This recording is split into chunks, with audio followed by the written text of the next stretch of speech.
5 satellites in geosynchronous orbit dropped their locks within 4 minutes of each other on the same September morning. The stakes are immediate: modern navigation, banking timestamps, and emergency communication all depend on those signals staying locked. Here is what this video will show you: what actually knocked them out, why the real cause traveled 93 million miles to reach us, and what to watch for the next time it happens. This takes about 11 minutes. The first instinct is always the wrong one. Sabotage, a coordinated cyber attack, some ground-based jamming operation aimed at critical infrastructure. That is the exciting version. It is also not what happened. The real answer is quieter, stranger, and honestly, more unsettling, because it means the threat isn't a hacker at a keyboard. It's a star. Here is the single most important thing to understand before anything else. The sun is not a stable, steady light bulb. It's a churning, magnetically violent object that occasionally flings billions of tons of charged plasma directly at us. When that plasma reaches Earth, we call it a coronal mass ejection. And on that September morning, one of them arrived early, and arrived fast, and arrived aimed almost perfectly at our planet. Consider what a coronal mass ejection actually is. It's not light. Light from a solar flare reaches us in about 8 minutes, and it can already disrupt radio signals almost instantly. A CME is different. It's a physical cloud of solar material, protons and electrons, dragging its own magnetic field behind it, moving at speeds that can exceed 2 million miles per hour. Slow compared to light. Still fast enough to cross the gap between the Sun and Earth in as little as 15 to 18 hours if the eruption is powerful enough. That is why space weather forecasters watch the Sun's surface constantly, looking for active regions, sunspot clusters where magnetic field lines get so twisted and tangled, they eventually snap. When they snap, the release is enormous. We're talking about energy on the scale of billions of hydrogen bombs detonating in a fraction of a second, in a place we cannot touch, cannot prevent, and can only barely predict. Now, bring that back to the satellites. When a CME slams into Earth's magnetosphere, it compresses it. It rattles it. The result is a geomagnetic storm. And geomagnetic storms are ranked on a scale from G1 to G5, with G5 representing what NOAA classifies as extreme. The event that took down those 5 satellites registered as a G4, classified as severe, one step below the maximum. That number matters. G4 storms are rare enough that most people go their entire lives without living through one that's publicly reported. But they are not rare on a geological or astronomical timescale. They are, in fact, overdue. Here's the mechanism, translated into something you can actually picture. Each of those satellites relies on precise timing signals and stable electronics to maintain its orbital pointing and its data lock. A geomagnetic storm induces electrical currents, not just in the satellite's own systems, but in the charged particle environment surrounding it. Increased radiation flux can flip bits in onboard computers, disrupt star trackers used for orientation, and in some cases, physically charge the satellite's surface unevenly, causing arcing, a tiny electrical discharge that can fry a circuit board in an instant. The satellites didn't fall out of the sky. They went into protective safe mode, automatically, almost simultaneously, because their onboard systems detected an environment too hostile to operate normally in. That is the plain language stakes. This wasn't a coordinated attack. It was 5 separate machines, built by different companies, responding independently to the exact same invisible force at the exact same time. That kind of synchronized failure, across unrelated systems, is actually more frightening than sabotage, because sabotage can be stopped by catching the person responsible. This can't be stopped. It can only be forecasted, and even then, imperfectly. And that brings us to precedent, because this has happened before, and it has happened worse. In March of 1989, a geomagnetic storm rated as extreme, a G5, hit Earth and knocked out the entire Hydro-Québec power grid in about 90 seconds. 6 million people lost power in the dead of a Canadian winter. Transformers overheated. Some were damaged permanently. That storm originated from a CME that left the sun roughly 2 days earlier. And at the time, almost nobody outside the space physics community understood what was happening. People saw auroras as far south as Texas and Florida. They thought it was beautiful. Grid operators watching their systems fail in real time understood it as something closer to a slow-motion emergency. Go back even further, to 1859, and you find the Carrington Event, the largest geomagnetic storm ever recorded. Telegraph systems across Europe and North America failed. Some telegraph operators reported their equipment sparking and continuing to send messages, even after being disconnected from their power source, because the storm itself was inducing enough current in the wires to operate the machines. Auroras were reported near the equator.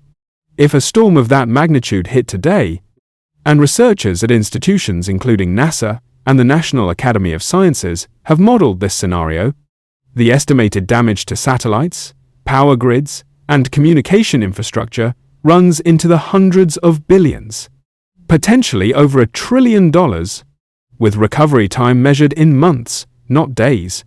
Connect that back to those 5 satellites. A G4 storm caused a temporary, survivable disruption. A G5, a full Carrington-class event, would not be a temporary disruption. It would be a systemic one. And the concerning part isn't that it could happen. It's that we know, statistically, it will happen again. The only open question is when. Now let's address the conspiracy angle directly, because it always shows up in the comments section of videos like this one. Some people will tell you that geomagnetic storms are being used as cover stories for classified weapons testing, or that agencies deliberately withhold information about solar activity to prevent panic. Neither of those holds up. Solar activity is tracked publicly, continuously, and in extraordinary detail by NOAA's Space Weather Prediction Center, by NASA's fleet of solar observation satellites, and by international partners who all publish overlapping, independently verifiable data. If this were a cover story, it would require coordinated silence across dozens of unrelated scientific institutions in multiple countries. Institutions that, frankly, love publishing dramatic space weather data because it drives funding and public interest. The boring, unglamorous truth is simpler. We track the sun obsessively, and we still get caught off guard sometimes, because our forecasting window is short and our models are imperfect. That is why the real story isn't secrecy, it's insufficient warning time. Current solar monitoring can typically give us somewhere between 15 minutes and a few days of notice, depending on the type of event and depending on where on the sun it originates. A CME aimed straight at Earth from an active region facing us can arrive with very little lead time. One aimed from the edge of the solar disk might take longer and give forecasters more room to issue warnings. That variability is the entire problem. You cannot harden a global infrastructure system against a threat when your warning window sometimes shrinks to under an hour. So here's what to actually watch for, going forward, if you want to understand the next event before it makes headlines. Number 1. Watch the NOAA Space Weather Prediction Center's storm scale alerts. When you see G3 or higher issued, that's not routine. That's the same category of event that has previously caused grid stress and satellite anomalies. Number 2. Watch sunspot region activity, specifically active regions classified with complex magnetic geometry. These are the regions most likely to produce major flares and CMEs. Solar physicists track this using something called the Macintosh classification system. And when you see reporting on a beta, gamma, delta region, that's a technical way of saying this particular patch of the sun is under serious magnetic stress. Number 3. Watch for aurora visibility reports at unusually low latitudes. If people in the southern United States, southern Europe, or similarly lower latitude regions start reporting visible auroras, that is a direct, visible signal that a significant geomagnetic storm is actively underway. Not theoretical, not forecasted, happening. Number 4. Watch for airline route changes. Major carriers actually reroute polar flights during severe geomagnetic storms. Because radiation exposure increases at high altitude and high latitude, and because radio communication with aircraft can degrade near the poles, if you see reports of polar routes being diverted, that's an industry-level signal that something serious is in progress. Number 5. Watch solar cycle progression. The Sun moves through an approximately 11-year cycle of rising and falling activity, and forecasters track where we are in that cycle. Increased sunspot counts and increased flare frequency mean elevated background risk, even before any single storm arrives. Bring that back to your own life for a second, because this isn't only a satellite story. Your phone's GPS, your bank's transaction timestamps, and in some regions, your electricity itself, all depend on systems vulnerable to exactly this kind of event. Most days, none of that matters, because most days the sun is calm. But calm is not the same as safe. Calm is just the current state of a system that has already demonstrated, repeatedly, across a century and a half of recorded history, that it can turn violent with very little warning.